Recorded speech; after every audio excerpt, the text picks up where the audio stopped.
you live now on my platforms, but not see your movie star look. But later on, we're gonna upload that separately. I hope that's okay with you, Ambassador. No problem. Sure. Fantastic. Let's go. Okay, so let's go live.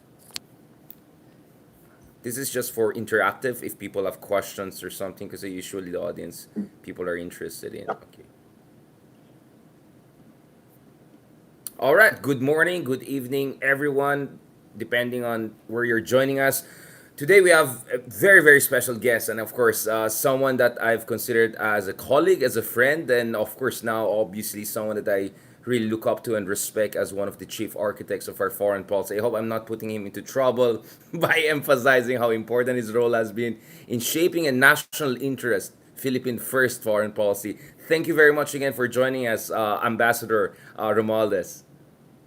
Well, thank you very much, also, Richard. But you are flattering me too much about being the chief architect. But One let of me just it. say that perhaps the best word would be I'm a chief advisor, Yes. because since I've been around for quite some time, I've uh, I've taken the role perhaps of being an advisor to our current president, and even in the past presidents, and even other presidents in the past. Whenever I'm asked about the relationship, especially with the United States, I've always given my ideas and my thoughts on how we should handle that relationship. And now, of course, being the ambassador there, I think I'm in a better position to see what the tenor or the temperature is as far as Washington is concerned with our relationship right now. Absolutely, Ambassador. I mean, the reason why I've been emphasizing the role is, first of all, is your proximity to the president as a relative, as someone that he deeply respects, and of course, the fact that you have worked in not one but multiple administration and across different administration, both in the U.S. and Manila. I mean, not many people have occupied the responsibility and space that you have occupied, and therefore I think you always have a very unique vantage point. We met first during Duterte time, right, and Trump time. Now we're talking under BBM and we're talking under Biden, but who knows? Maybe in few months it's going to be a Trump administration 2.0. Or we don't know. So you have had that unique vantage point, and I think that's why I deeply respect the kind of perspective you bring in. Ambassador, let's first start giving an overview, just in case yung audience natin. Siyempre, there's the media headline. Both of us come from media. Both of us are journalists. But we know that the world of diplomacy, there's so many layers to that. There's so many complexities that are not captured by media coverage, among other things. First of all, what do you think is the overall state of affairs as far as our relationship is concerned? The term I keep on hearing, Ambassador, is hyperdrive. The Philippine-U.S. alliance is moving into a hyperdrive. What do we mean by that, Ambassador? Well, hyperdrive basically would probably to describe it very simply is that we are now at a situation where both our interests are so much aligned that we have now taken the road of making sure that that relationship becomes even stronger now, because we are looking at the same interests that we're looking at, especially in the Indo-Pacific region. And since the United States has been one of our oldest ally and their only treaty partner in the Indo-Pacific region, in the Asian region, it's only natural for us to now work together. And by that, we also have other countries as well that are joining in because of this relationship that we have with the United States. And I think that this is one way of being able to, most important for now, is the fact that we have a defense strategy that involves having partners like the United States and other countries as well in the region. Thank you, Ambassador Maldes, for first of all sidebar. Let me sidebar that for now. The broader network of allies and partners. We're talking about Japan, France, so many others to discuss. The defense minister of Germany was also just in town, so a lot is moving on multiple fronts. But I want to focus first on U.S. Philippine relations because you're, of course, you are one of the chief advisors, but your primary job is our ambassador to the U.S. So I think people are interested to know the ambassador to the U.S. perspective on this. So how are all of these things connected? This 2+2, first time in the Philippines. This is the fourth 2+2. Both Blinken and Austin, Lloyd Austin, were in Manila. $500 million in new defense package. At the same time, you had earlier this year in Washington, D.C., where you serve the trilateral among Philippines, U.S., and Japan, Kishida, Marcos, and Biden. Lots is going on here. And of course, ETCA is also on track to meet its targets in terms of consolidation of those facilities. Are all of these things part of a bigger effort to make sure this alliance is fit for the 21st century, relevant to the challenges we're facing? Absolutely. You know, the fact that we were able to have this meetings, especially the trilateral summit that was held in Washington D.C. last April, is a key event that signals how serious we are in really consolidating our efforts into being to push back not only those that are challenging the stability of the region, but at the same time giving a message to many other countries as well that this is a very serious situation that we're facing, that we cannot allow ourselves just simply sit down and just allow a country to do what they want and claim an entire territory without having to go through some form of international court, which we did. And so that alone is a very strong signal, the summit that we had last April.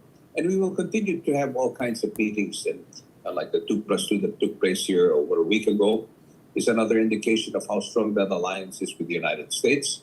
And we also had, as you just mentioned, the German minister and other countries that are coming in and asking if we could have the same kind of an arrangement that we have with the United States on the visiting forces agreement. As you know, we also signed an agreement with Japan. We have one with Australia, and we hope to have one with Canada.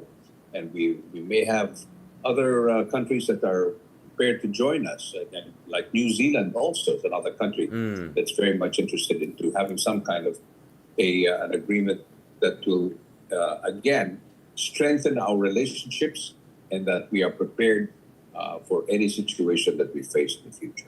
Um, Absolutely, Ambassador. I was actually in New Zealand upon the invitation of their government the other month, and they were so excited about the direction of our foreign policy. And they happen to have a prime minister who served here. I think he was attached to Unilever in Manila, right? So he has been visiting the Philippines for a long time. Lots is going on. Ambassador, there was a $500 million defense package that was announced during the 2+2 meeting between the United States and the Philippines. Obviously, this is the biggest ever on record. I'm sure you did a great job during the Duterte administration and all, but this is bigger than ever. Usually, we're looking at 70 to 100 million FMF. But again, I'm sure there's a lot of disinformation out there or misunderstanding. What is this package all about? Because part of that is also about the EDCA facilities, if I'm not mistaken. Some of that is also for modernization of our Coast Guard in addition to AFP.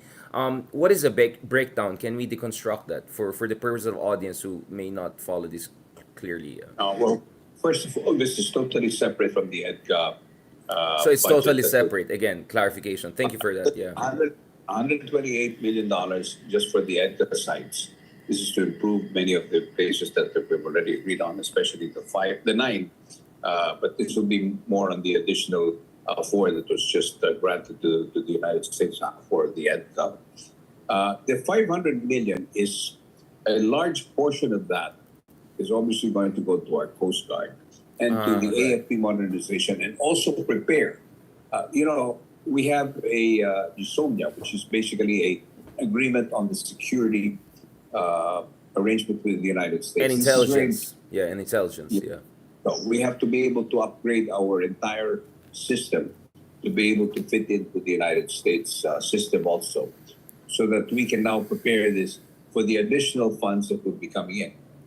Let me tell you, Richard, that what is being programmed or what's being now discussed thoroughly by our friends in the U.S. Congress, and where we have a very strong bipartisan support from both the Republicans and Democrats, is that we probably will be getting $500 million a year for the next 4 to 5 years. So This is two part point and five parcel. billion. So we're looking at $2.5 billion. 2.5 billion, or a total of maybe about 3 billion all in all. And that this is only part of what we are trying to do. But I think what's important to note here is that our AFP now will have the opportunity to be able to modernize our armed forces much faster than we had planned to. In other words, the 10-year program will probably be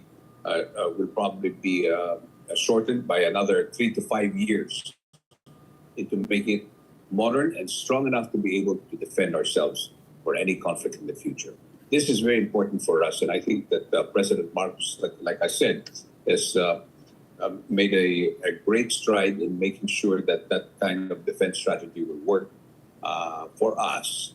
And couldn't be better that we have it now at this time.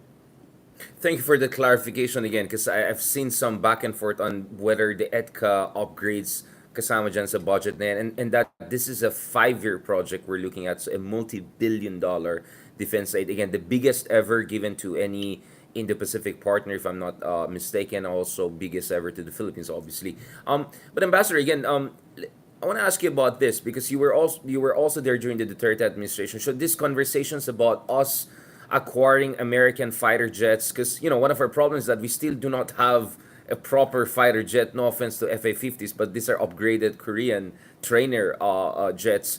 How are those conversations going? Because my understanding is cost was always a concern. That's why we're considering the Swedish counterpart. I'm not military expert, but from the little I know, I would always choose the American version, either F-15 or F-16, because of the track record that they have and interoperability with their NATO allies.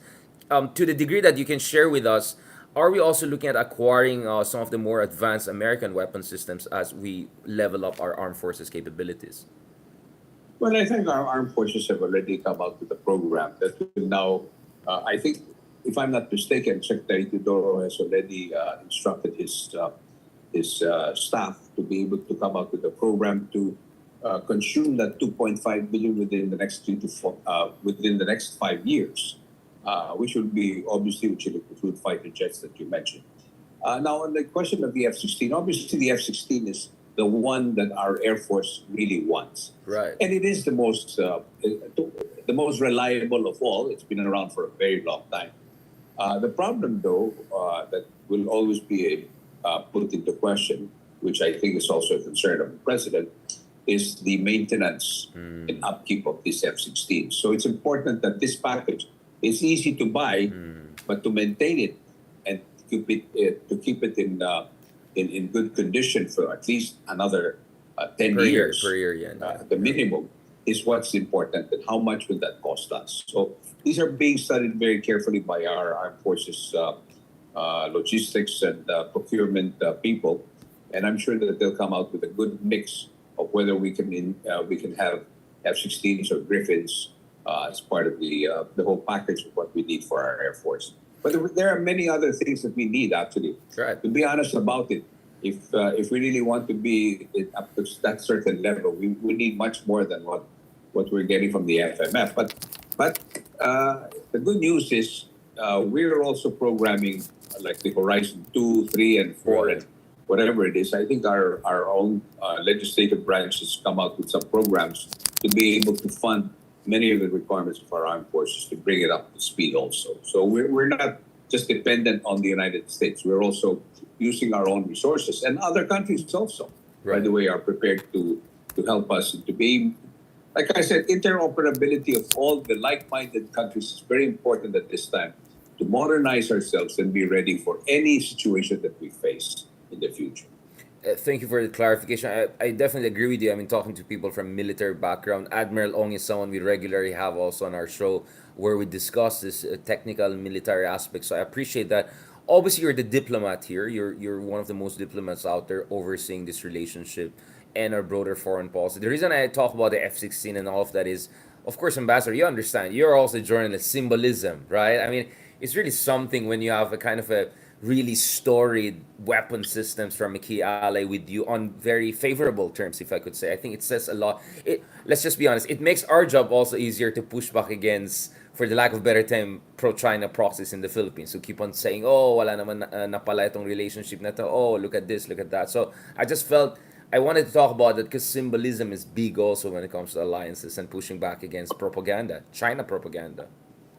Well, there's no question about it. But, you and I know, and I think a lot of people know, that we will be seeing a lot of changes in the way things are moving in the right direction. As I said, the ironclad commitment of the United States on the Mutual Defense Treaty is not only relevant today, but it is more realistic and true more than ever because our mutual interest is at stake. In other words, we have the same interest into being able to put ourselves together into being really a partner in trying to stabilize the region.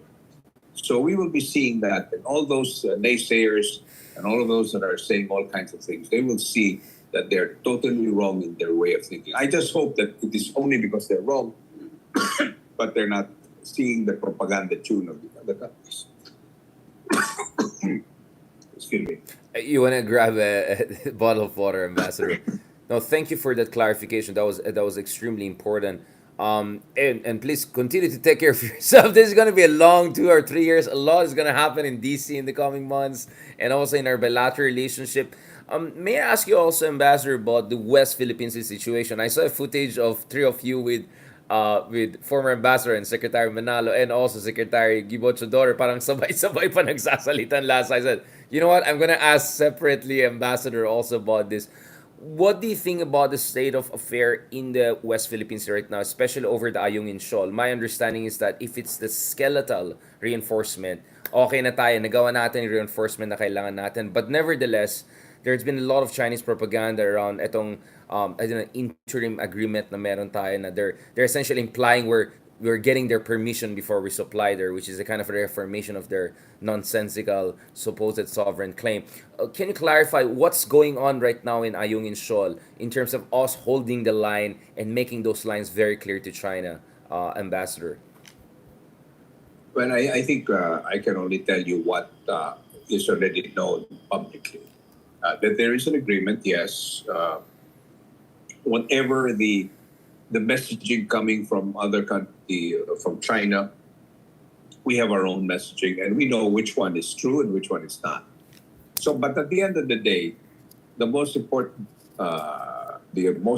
effect of that is that we have de-escalated the situation in the Ayungin Shoal, which is very important not only for ourselves but perhaps also for China. I think that they too want to de-escalate it. So, whatever interpretation they would like to make is something that we have absolutely no control of. But we know that this is what we need to do to be able to do the humanitarian supply of our soldiers that are based at Sierra Madre. And at the same time, it is also, we have not changed our position that it is ours. And China, I suppose, has not changed its position that everything that they claim is theirs, which is the 10-line, is what it is. And that's just something that we just have to face or accept that that's the current situation that we have right now.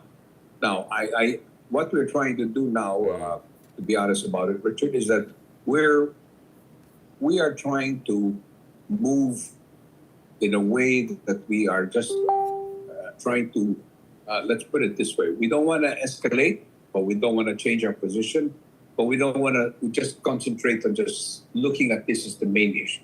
The issue here is very simple. The issue is territorial integrity of the Republic of the Philippines. And that is what we are guarding against. And we will continue to do what we have to do. As President Marcos even pointed out very clearly, if they just leave us alone, if they just don't, it's an aspiration that don't claim any of what is really rightfully ours, then we have no problem. We don't need to have EDCA sites. We don't have any of these things. We can have a relationship with the United States. We can have a relationship with China. But that's an aspiration, and that is not something that what we're facing today. And so we just have to be realistic that we have a situation where we have to be prepared for any eventuality, but at the same time, always bear in mind that we want to always resolve things peacefully and as peacefully as we can. And that's why that agreement that we have is something that we have worked on, and it was really the Philippines that has taken the initiative as far as de-escalating this situation. Thank you for clarifying that, because I think I always remind our friends, whether in China and other places, that whatever we're doing is purely defensive, and also to make sure we have a sufficient balance of power. Otherwise, there's no point in diplomacy if it's from a position of surrender, right? Diplomacy from a position of weakness is not diplomacy. I think we keep on hearing we need diplomacy, but it has to be from a position of relative strength, right? Of course. But diplomacy is always been the tool that any country would like to use in any form. Right. But we have a population in this country that 90% of which really they can very clearly see where we need to be and what we need to do. Yeah. Now, really, if there are still other people in our country that could continue to think otherwise, then there's not much we can do.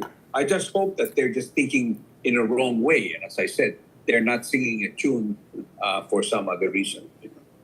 It's just a divergence of opinion rather than divergence of personal interest or personal account interest.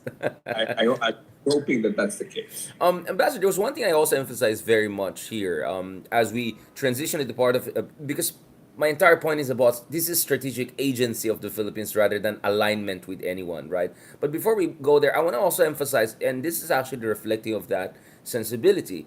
Um, we turned down the help from the U.S. according to General Bronner during one of the most tense moments in the RORE missions to Ayungin Shoal. For him to come out and say that, I felt it was important, right, to remind the world and our ASEAN partners that this is a fundamentally a Filipino effort to defend Filipino sovereign rights. It just happens we have important and good allies, right? Well, again, these are operational decisions that have to be made by our AFP. And again, following the policy that we have, that we always try our best never to go on the offensive, so to speak, Yeah. but more just to really defend what is rightfully the correct thing to do. And I think that General Bronner's decision was correct in that sense, because if we had escalated it into bringing in or calling in our partners, specifically invoking the Mutual Defense Treaty, then you bring the level of conflict to something that we are not prepared to do so at this time. And I certainly hope that it will never have to come to pass. But as I said, we always have to be ready for the worst. And that's what we're doing. That's what we're doing right now. I always say that the silver lining in any cloud is the fact that now more than ever, we seriously are doing what we can to bump up our armed forces into really a credible defense force. And that's very, I would think that many Filipinos would take comfort in the fact that we are seriously doing this, and the administration of President Marcos intends to finish this by the year 2028 when he steps down. Thank you for that. I mean, we have a couple of viewers joining us from California and Florida, different time zones. So some are sipping their coffee and getting excited about our discussion as we speak. Ambassador, I want to go back to the idea of mutual defense treaty. My sense is there's a lot of mystification around that because this is a mutual defense, not a mutual offense, and there are many steps before military interventions happen. I think a lot of people are making too much out of this or pointing MDT as if it's a kind of a Cold War aggressive move. I mean, if you look at you must step by step. You take it to United Nations. There will be consultations. It has to go through constitutional processes. It doesn't mean when you say invoking MDT that you let's go to war with China, right? Well, I don't know exactly whatever the process The would be, but operational ladder, yeah.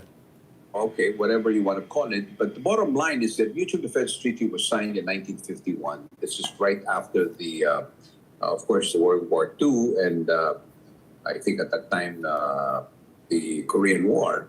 So it was in our interest that we have that kind of an agreement with the United States. After all, they were our partners for many years. We were under the United States. Our armed forces was actually started by the United States to a certain extent, and we're trained. And we have many soldiers that have, or we have many of our officers that have gone to West Point, Annapolis, and many other institutions in the United States.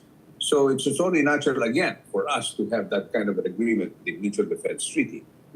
Invoking the Mutual Defense Treaty, which now they say is an ironclad commitment, I think that on many occasions, President Biden, Secretary Blinken, and Secretary Austin have said that any kind of, and even the National Security Advisor, Jake Sullivan, has said that any kind of aggressive behavior coming from any country, particularly China, could mean invoking the Mutual Defense Treaty, of which the United States will come in to help Right. defend the Philippines.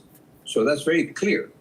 So if we feel that it's time for us to call them in, we will do so if we need be. But again, as I said, bringing another country where we can still handle the situation Exactly. is always the best way, and that is what President Marcos has clearly stated, that this is a Filipino territory, and we will do it on our own for as long as we can. Uh, and also, what's important here is now it's not only the United States that is coming, joining us. It's many countries from Europe, from the Asian region, of course, Japan. As you know, we have very strong uh, agreement right now with Japan to be able to now stabilize the Indo-Pacific region. So that's why, you know, a couple of years ago, to be honest about it, uh, many people like me had sleepless nights because we were defenseless. But Yeah. now I feel comfort in the fact that we have something, to back us up, so to speak. And I'm even more excited the fact that our own armed forces is now getting into that situation where we can really depend on them. And Absolutely. I think every Filipino should be proud of the fact that we've been able to achieve this in a very short time. We will be able to achieve that level of defense, of credible defense posture in no time. Absolutely. And I think we're going even beyond minimum, right? We want to have really a comprehensive 21st century armed forces. There's just a last minute ambassador on the US part before we go to the favorite part, which is this network of alliances and partnerships, starting with Japan and New Zealand, among others. I just want to ask about this. You had a very memorable quote on Nikkei Asia, whereby you said that the frontline state is the Philippines, and the Third World War could start really in South China Sea, not Taiwan. But nevertheless, Taiwan is relevant, right? And some of these EDCA bases are not necessarily facing Taiwan. We can argue that Cagayan is also facing the Pacific Ocean, not necessarily Taiwan. But nevertheless, some of our sites, EDCA sites, being in the northern parts of the Philippines, inevitably raises the question of how are we going to approach the Taiwan question. The reason I'm asking you this is that President Marcos Jr. has correctly been hedging on this in the sense that he's saying that this is not for offensive purposes, but nevertheless, he has also clarified. I mean, he comes from the north of the country. I come also from the north of the country. I know how close Taiwan is to us. It's almost impossible to be neutral if something goes south, as far as our northern neighbor is concerned. Can you clarify to us, Ambassador, to what degree is the Taiwan question shaping our relationship with the U.S.? And then from there, we can go to Japan and other countries. Well, Taiwan, of course, is we continue to follow our line that we have a one China policy. Our main interest with Taiwan, really, to be honest about it, we have, of course, economic relations with Taiwan, but more importantly, we have close to 200,000 workers. That is a major concern for Yeah. us. And we want to make sure that those workers will be amply protected or will be evacuated if there's any situation that happens in that area.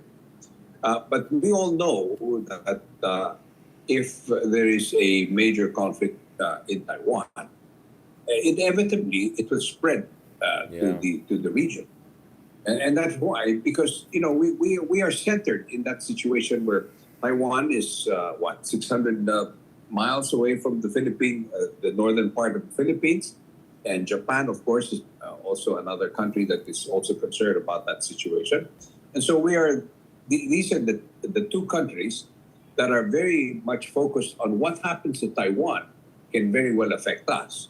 And so the conflict can very easily spread out to our region. And that is why we are still pushing very hard that while we believe in the one China policy, a peaceful resolution of the Taiwan issue is the only way.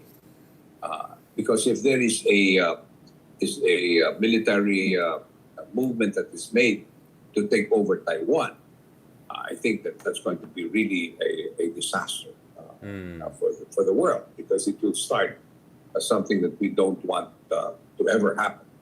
And why I keep reminding people how serious the situation is. If we go back to history in World War II, we all know how that went. and uh, and it took uh, an atomic bomb in Hiroshima and Nagasaki, which Prime Minister Kishida mentioned many times at the U.S. Right. Congress when he spoke there, when he went on a state visit around the time that we had the summit, because he is from Hiroshima and he knows what it is like to have something like that ever happen. Because up to this day, he knows of people and relatives who are still suffering from that atomic bomb that was dropped in Hiroshima. And that is a reminder to people And he that comes from Hiroshima. I think he comes from yes, Hiroshima too. Yeah, yeah, he yeah, comes from Hiroshima. yeah. Yes, so that's why he knows. It is a reminder for people that what we're facing is something that we all do not even want to think that it can.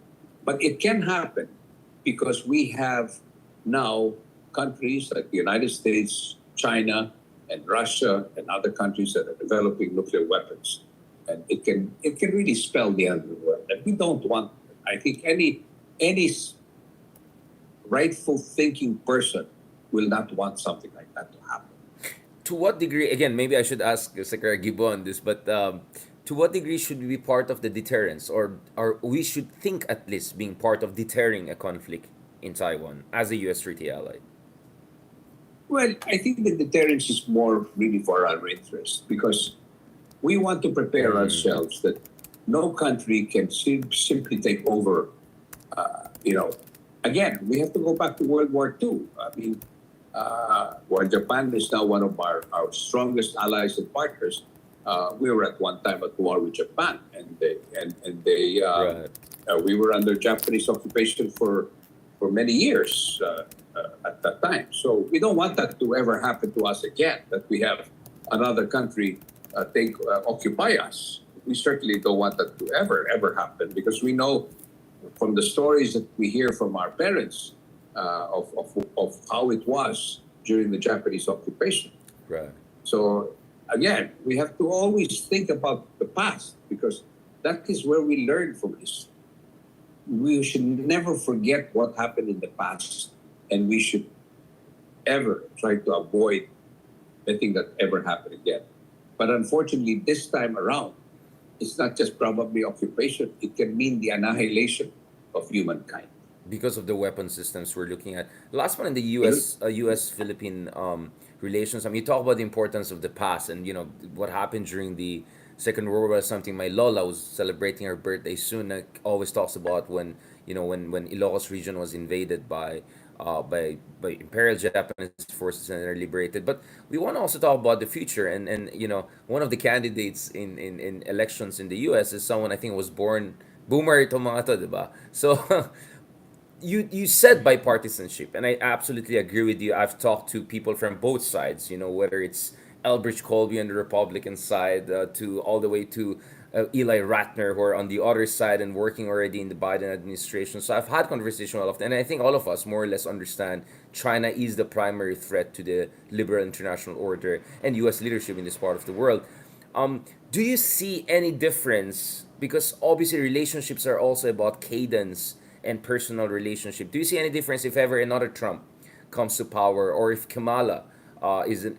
Do you see any major departure from the status quo? If ever, in what sense would it be consequential? In what sense it will be not? How is Marcos going to deal with that? I mean, again, you're Romualdez. You know the Marcos is very well. From what I understand, Marcos has had good relationship with Trump back in the day, the whole Manhattan days. Imelda, and Trump. There are all these pictures of them partying back in the day. So I don't think on a personal level, Marcos Jr. will have any problem dealing with Trump, right? But no, I think first and foremost, remember that. Well, of course, I was the ambassador in 2017. I presented my credentials to President Trump, Yeah. and we've had good relations. President Trump actually got along well with then former President Duterte because he was here during the ASEAN summit or the ASEAN meetings that took place in November of 2017.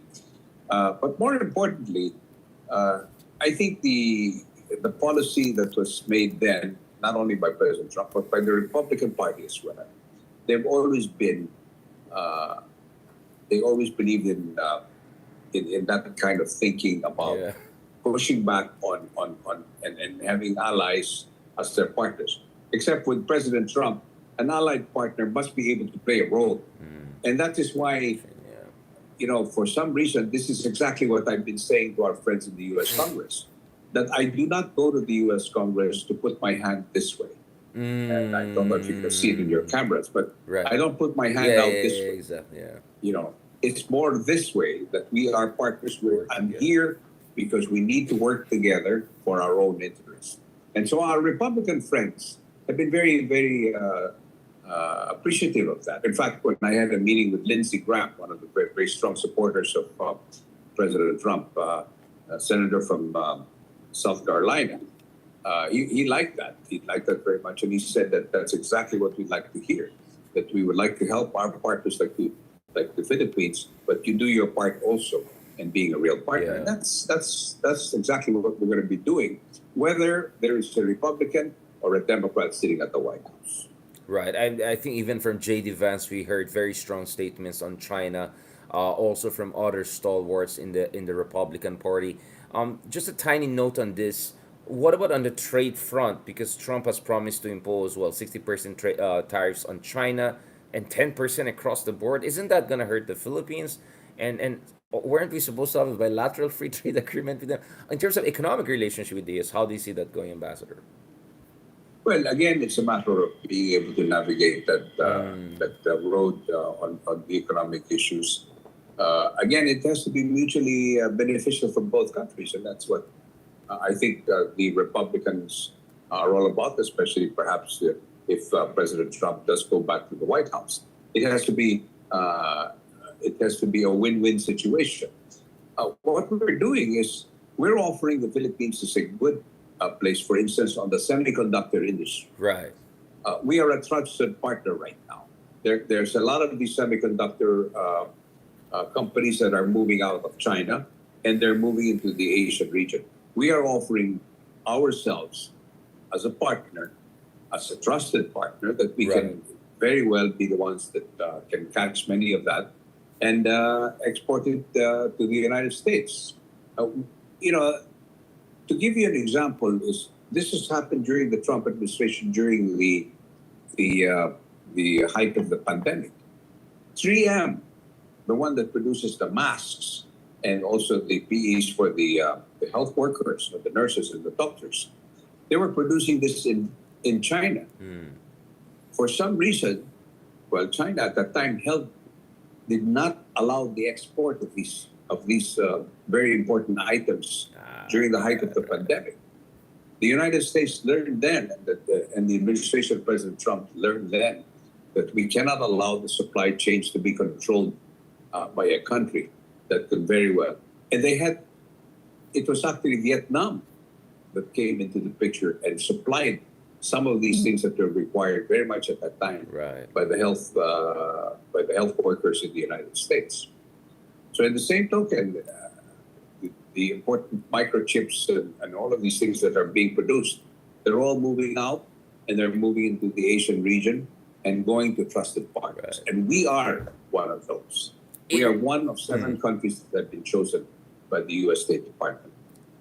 I was actually in Tokyo earlier this year, and we had conversations with our friends, trilateral, no, and they were saying very emphatic. Our American partners were that the trilateral they're doing with the Philippines, we want to make sure it's not like 2 developed countries and a junior partner. No, this will be as equilateral and mutually respectable as possible, and they respect what the Philippines brings to the table. I come from Baguio. We have been making Texas Instruments forever, so I was all had very high regards for our ability to be part of a very high quality, important component of what made flights possible for all of us. It comes from Baguio, Texas Instruments.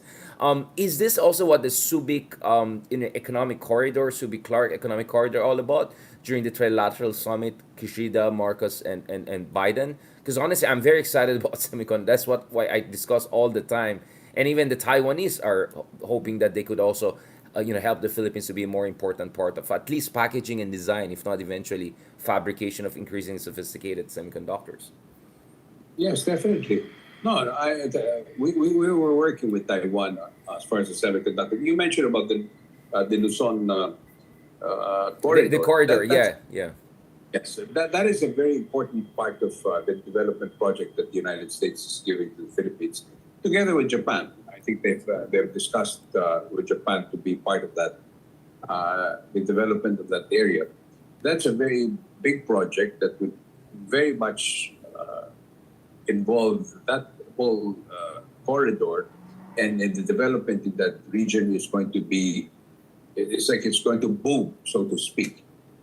And that's why, a lot of real estate developers are already looking at that area as one of the prime areas where they would like to start. I think, if I'm not mistaken, there's a boom.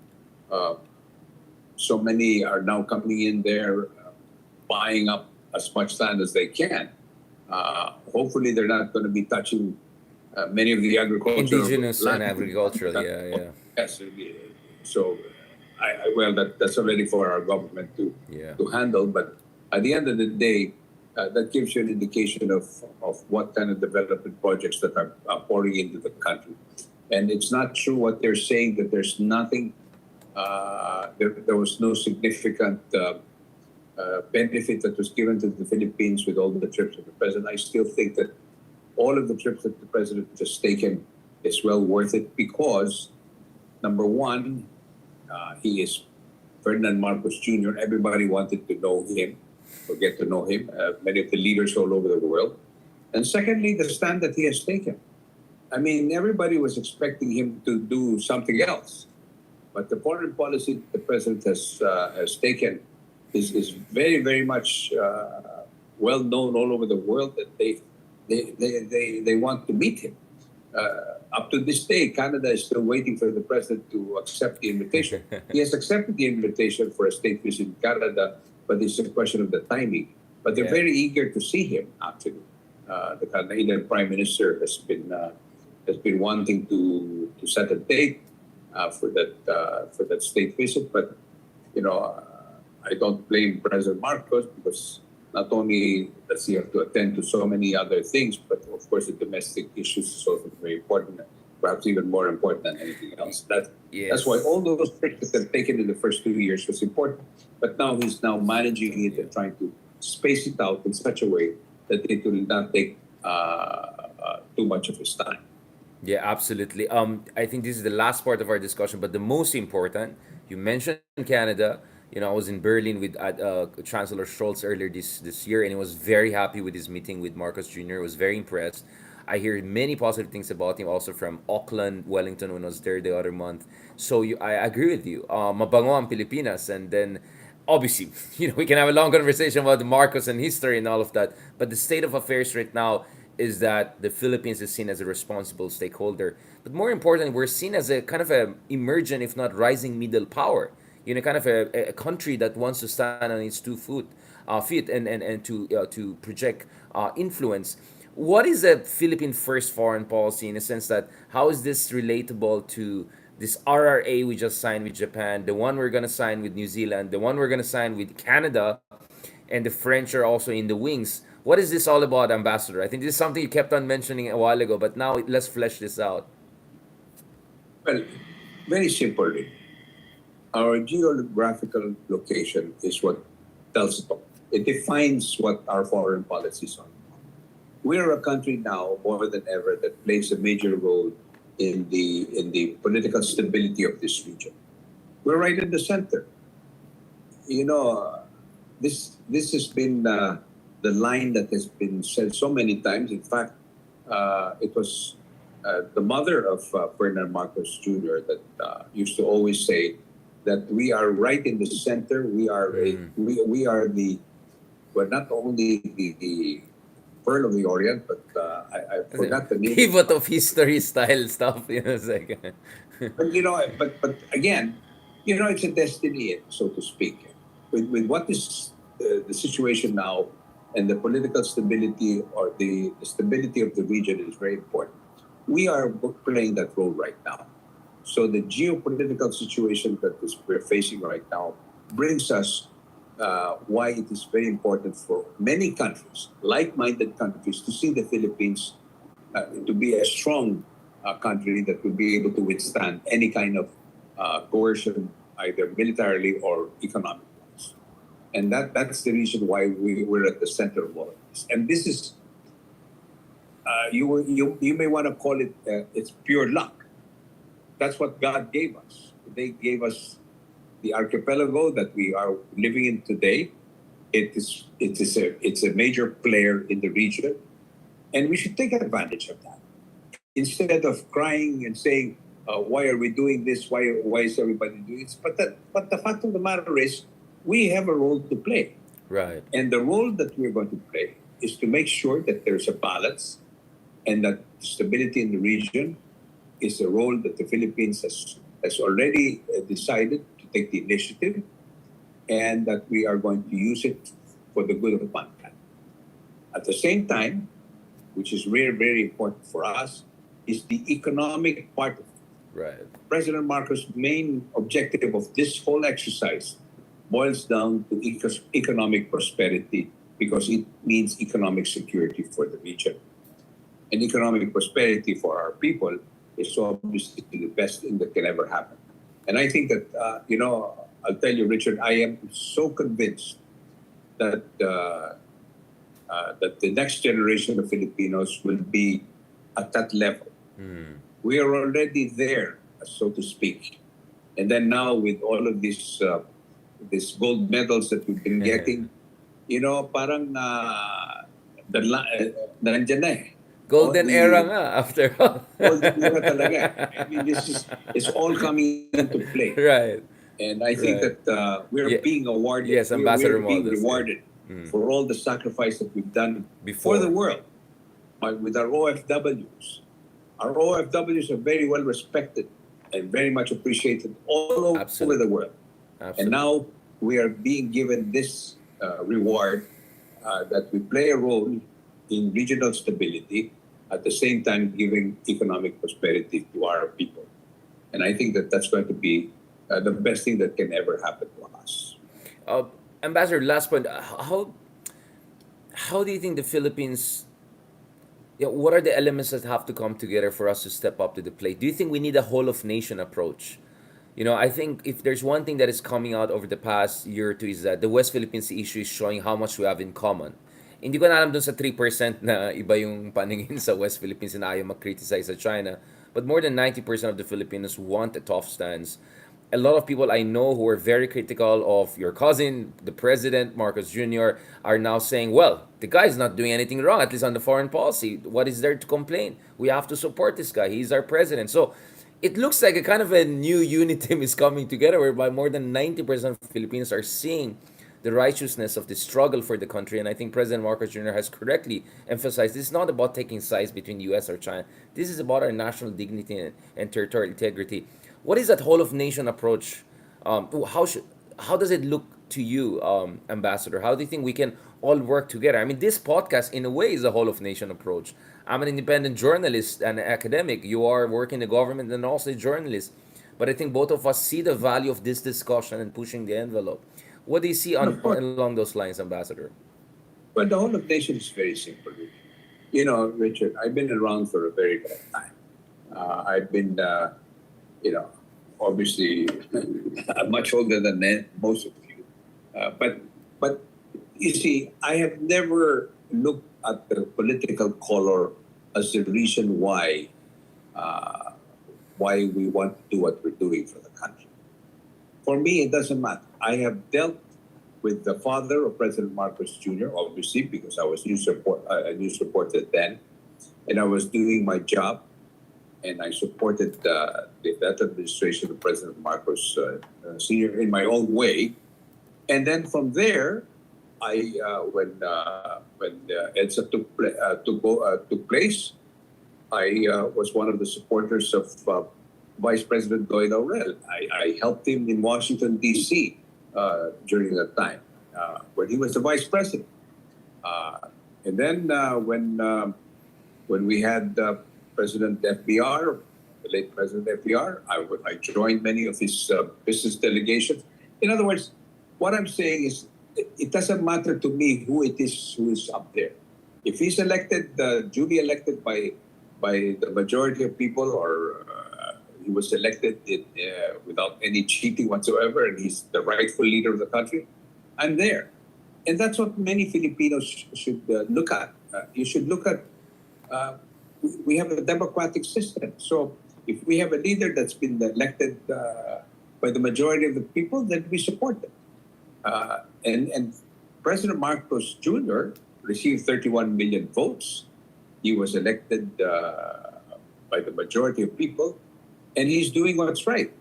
And I can tell you that if there's anybody who can have, if President Duterte had some ill feelings towards the United States, I can tell you that President Marcos Jr. has much more if he's going to take that into account because of what happened in Like they throw his 1986. father under the bus kind of Well, narrative. basically, they were, during that time, and I witnessed it. I saw Right. exactly what happened during that time. But he's not. He has always said that I will do what is best for the national interest of the country, and that's Right. the way a Filipino should think. Because we have only one country. Wala naman tayong pupuntahan na iba eh. All of those people have migrated abroad. I always tell them, never burn your bridges because uuwi ka rin or you, at the very least, you will want to go home and visit your own country. Because the color of your skin will never change. And that is what I keep telling everybody. That we have only one country. We should love our country no matter what it is. We can have all kinds of characters here in this country, but mas marami pa rin tayo that love this country. That's what's important. And if you love this country, you don't look at political color, you don't look at because you have a certain personal ill feelings towards anyone. And President Marcos Jr. is precisely showing the way. He can very well be a person who has a lot of bitterness in him, and he'll start looking for ways and means to get back. You know, I'll tell you, with what's happening right now politically, if he had if it was all personal in his part, he would probably be doing things to bring in, let's say, the International Court, the ICC. But he believes that we're a sovereign country, and the right thing to do is that we should have our justice system takes its course. So things like this, nothing personal is what's important. He's not vindictive. That's what you're saying, Country. Ambassador. He's not vindictive, and he's not personalizing this. The reason I emphasize this, you also serve under Duterte, who always brought these emotions into the picture in one or another. But no, but vindictiveness is what destroys you. If you are bitter, even in your own personal life, if you are a bitter person, I can guarantee you you will never move on in life. You will always have a chip on your shoulder, and you can never become what you want. You have to learn how to be to above it all, so to speak, and always look at the higher road. What is best for the country is good for yourself, not what is good for myself. And the hell with everybody. I can guarantee you, a lot of people who thought that way, where are they now? Is all I can say. So that's the way to think. And I'm not saying this because I'm here now in Washington as the ambassador. I'm saying this because this is what I've been practiced all my life. Yeah. I've done this, from the day I was born. I guess that's just the way it is. That's why even in the simple thing like the strong rivalry between two major schools, I went to both schools, so now I have friends on both sides. I don't take anything personal. For me, if Rizal You're wins, wearing blue right now, but there's enough green in the yeah, background. well, I can have green too, So, There's a green in well, their background. that's right. So, ganun yan eh. That's the way to think. Filipino pa rin tayo. That's the Absolutely. bottom line. That's, you love your country, you love yourself, and then you do what's good for the world. I absolutely agree with it. We have a number of people who are following us who are Filipino Americans or Filipino Europeans or married to foreigners, and yet you can see they care about. They bother to listen to our discussion about nitty gritties of our foreign policy. Singit ko na ito, super last point na ito. What is your understanding of President Marcos Jr.'s evolution in terms of warming up the seat and coming to terms with the responsibilities? Because I can imagine it's quite overwhelming to see the Philippines at the center of so many things happening, and yet he seems to be very sang-froid, very nonchalant, right? He seems to be very effortless about this, seamless about. Is this because of his background, his history, and also having good advisors like you, maybe, and maybe reading the rest of us once in a while? I One thing that I can tell you about President Marcos is that Bonget is what we call him. He really number one he studies issues and looks at it very carefully before he makes decisions. He was born under the Virgo sign, which is basically a perfectionist. He will never do anything haphazard. He will try to do it as well as he could. And what's important for him really is the fact that he was born into this world this way. He in the beginning he wanted to just become a businessman, but fate wouldn't allow him to do that, and so he is into politics. He was born under that, and the fact that he saw his father at the front line, and he saw what happened, and perhaps learning from Learn whatever mistakes that were made, but at the absolutely. same time learning from Learning, yeah. from many things that I think his father had, the vision that his father had. All that put together is what makes him what he is today. And I sincerely think that, not that because of the fact that I'm related to him, but I think he will become a very good president that is of consequence, and that will define what kind of a country we are. It is his time. This is his time that he'll be able to do. And people who say that he's trying to revise history, he's not. He is writing his own history. And let Mm, history be the judge of what the Marcos family was all about. And I think that in the end, I think they will see that he has turned out to be a fairly good president. mm, We don't want to say a great president, because a great president is only comes when historians really look at it in a different light. right. It's too early to call anyone a great president. A great president only means that he has done something really of great consequence, that it will remain as part of what happens in the world for a very long time. But I'm pretty sure he will come out to be a fairly good president. Writing is his own history. I mean, that's a very good way of putting it. Journalist to the core, Korean ambassador. Still, you got that literary touch. And I said, I look forward to your memoirs and book also down the road about all of these things that you've been through. I'm a Pisces, so sometimes I can get spicy and all of that, but I give credit. I give due credit, including to you, Ambassador. We have some of the audience here who recognize your instrumental role in getting us millions of high quality Moderna vaccines back in the day under the most difficult conditions. Maraming salamat sa iyo. Mabuhay ka. Mabuhay to our Olympians who are bringing gold, but also mabuhay to you and all patriots who are serving the country, transcending politics and colors. Maraming salamat, Ambassador. Thank you. Thank you to Richard. Always good to see you. My Thank pleasure. you. My pleasure. Have a good day and take care of yourself, please. Huwag masyadong Well, you too. mapagod. I can see that you're very busy. God bless you. Okay. Thank you. Thank you. Thank you po. All right, guys. Thank you so much. Sorry, medyo out of nowhere. I was hoping to have this interview dun sa One News program natin and all. But well, good for you guys. Or maybe, well, depends. I mean, lumalabas din. Um, we couldn't do it because the ambassador is extremely, extremely busy. Medyo last minute ko lang na-arrange to. So this is my fault. Probably next time I have to say it weeks ahead. As you can see, Ambassador ROMUALDEZ has so much to attend to as far as our bilateral relations and all is concerned, and our foreign policy. But I hope, guys, whatever you caught, you appreciate. So I'll try. I'll have the edited version of this out soon. Um, yeah, I again, guys, I have my reservations with Marcos Jr. with his domestic politics, but you see, I appreciate the humility of Ambassador Maldes to say, let's not talk about who's great and all of that, and let's appreciate what is happening here, and let's just serve whoever is there who's serving the national interest. So I like that. I like that because I can relate to that. As you can see, guys, I criticize when I can, when I should, but at the same time, we want to help. We want to help here. We want to help our country because if BBM is successful in foreign policy and all, it's for the Philippine nation will benefit. The Philippine nation will benefit. Yun lang sa akin. I know may mga never Marcos dyan na, I don't know, they rather help the Dutertes to weaponize everything and bring down this administration or whatever. But I'm telling you guys, for me, it's the national interest that comes first. So thank you very much. God bless and talk to you soon. Mamayang gabi naman and also tuloy-tuloy din natin itong mga discussion natin ukol sa West Philippine Sea Waters. We're trying to also get the studio for our RRM, God willing, next week in studio na tayo. So we want to do it more in studio and all. Abangan nyo rin yung interview ko with the Cool Pals. Maraming pag-usapan on that front.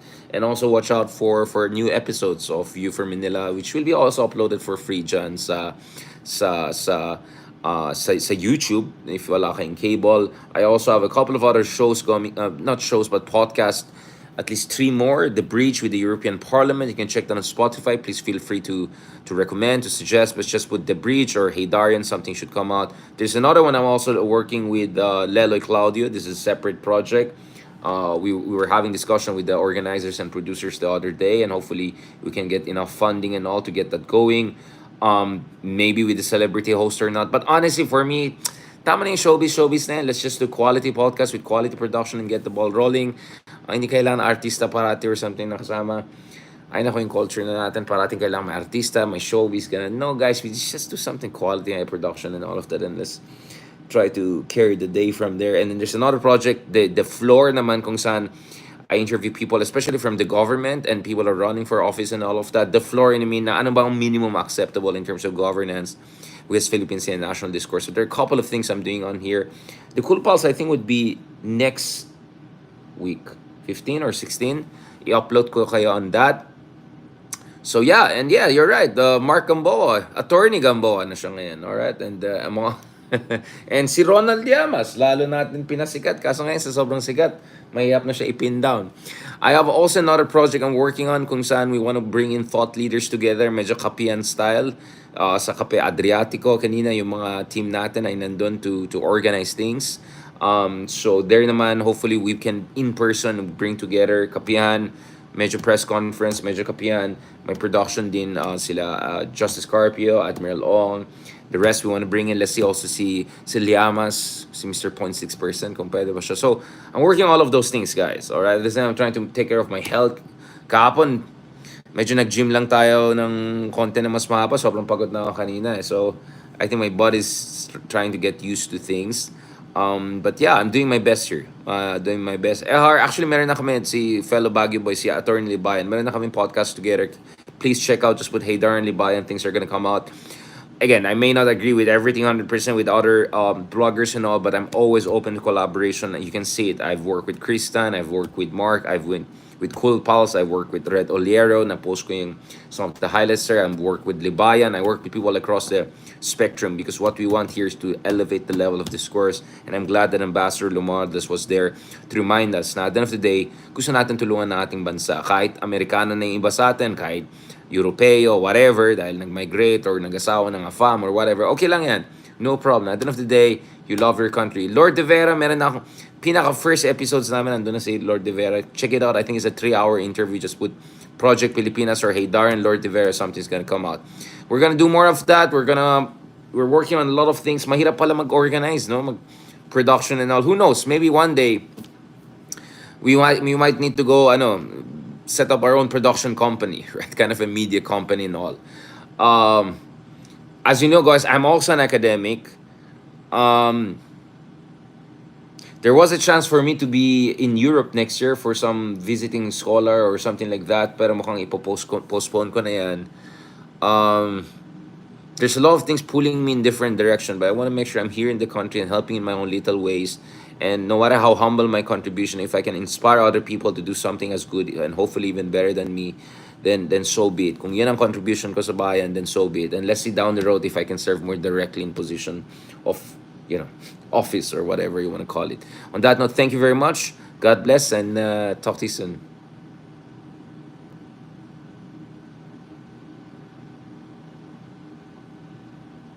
Thank you very much.